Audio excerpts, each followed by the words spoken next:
tubadde engulu twayogedde ku ensonga ya kawunyemu and ebiseera ebisinga ebbanga nno lino ebiseera ebisinga tujja nitureportinga abadde wakabenje abadde obubenje manyi mune we biyita ntulowooza biwedde until when akabenje akalaka kati abaana bano abadde limu tebalina ripooti gye bafulumiza of course nga begattibwako police na of course ripooti gyerina okuva tulabe ki ekyongedde obubenje and all that kakati okusinziira ku superintendent wa police and nga spokesperson for Directorate of Traffic Police and Road Safety omukulu Michael Kananura ye yatuwadde emboozi eno n'agamba obubenje bweyongedde olw'ensonga gye tuyita okuvugisa ekimama reckless driving particularly overspeeding kudduka oli abanga agamba ewaka walina okugenda ayina tukawo ssaawa 3 ewaka nafaayo ku 2 5 gye muvanga mwagala okugenda gye mulaga n'alyoka jjanga pala mwana akuyisaako emotoka n'ogamba singa yali mbalasi yangi kutuddeko omukira okitegeera then n'agamba then improper overtaking ne watalina ku overtaking kuyisiza mu bifo ebikyamu mu makoona talengera kiveeri naye najja na overtaking akakati ne batuwa report obubenje nno buno bweyongedde butya ne bagamba bweyongedde bwe buti the number of fatal crashes increased by 17% from 13,757 mwaka gwa 2021 okutuuka ku 13,901 mu mwaka gwa 2022 kakati ne bagamba serious crashes obubenje obuli serious ddala bweyongera paka ku 9 mu 7 mu 2021 okutuuka ku mutwalo mulamba mu 7 mu 7 mu 2022 kakati overall nebeera nti bweyongerako obutundutundu rather 17% mu total that is mu 2022 okuva kati olwo nga tuvudde mu 2022 waliwo yakoma ku mutwalo ne tugenda mu mutwalo gumu mu 7 mu 443 mu 2021 then paka ku mitwalo kati tuli mitwalo 2 road crashes eziri no fatal ezitira ddala abantu ne bagamba baaweddewo bakoze batya mu 2022 kakati kino kyaleetedde poliisi okubeera nga munnange evaayo of course kuliko police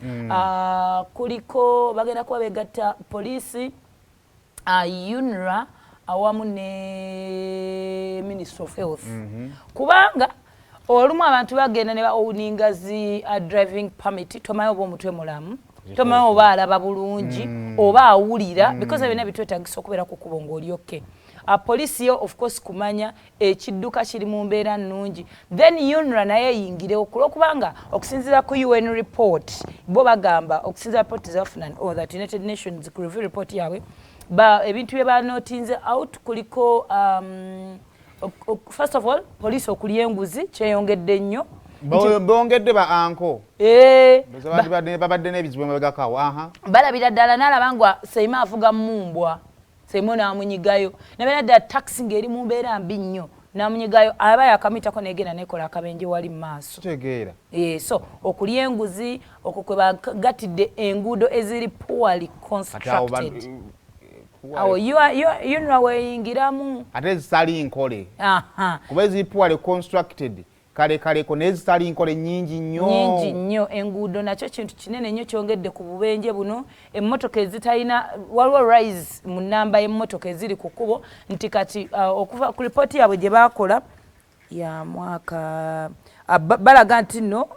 abantu 1.8 million ebidduka byeyongedde ku kkubo then n'abantu okubeera nga baowninga ne borders nazo zeeyongedde bino ebintu etwogerako naffe tubiraba katungoteko mungi akavuyo kangi ku kkubo ebitaliiko nti oli agenze mu ssomero ojja kwekanga omuntu bwayagala wa owninga ki driving license and all that so then drink driving kati nno wabaddewo debate ya drink driving kubanga wano balaga report obubenje buno balaga nti waliwo human errors iffe bye tuvaako ffe ng'abantu okubeera nga obubenje buno waliwo mulimu careless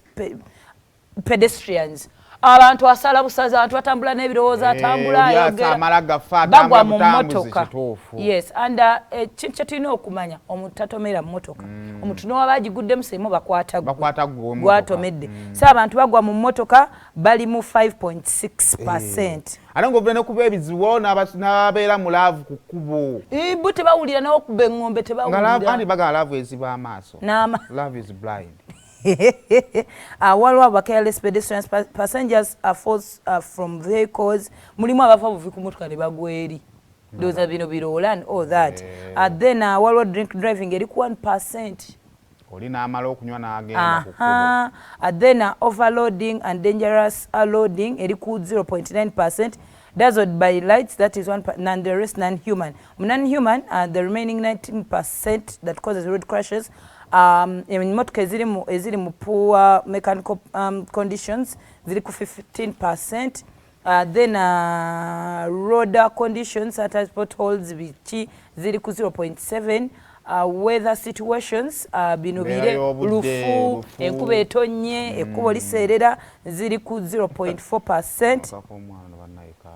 Then except the changes in number of n'ebirala baze babikategorizinga balabe ddala obubenje buva kuki kakati bagamba balina amateeka ge bali okubagira ddala agali serious. Mujjukira Fika Salama ya egenda kukomawo nga bagitumye Fika Salama extra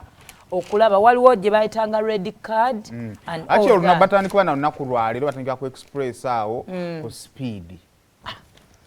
So singa bakukwata nga osusse 10 nga bakuzaali mabbali ndowooza ne penalty bayabukadde bubiri. So waliwo abakulu abagambye bino bipenalty ebyogira muno birabika abantu Munnayuganda atambulamu n'ekyabiri n'agamba banaagira. So bagamba omuntu atwalibwe mu kkooti afune punishment nga yabuvunaanyizibwa rather than okumutwala n'asasula ezo express tickets then n'addayo n'enkyana. Yes. So bino ebintu bye bakola at the end of the day is our lives. Naffe twegendereze ng'abantu.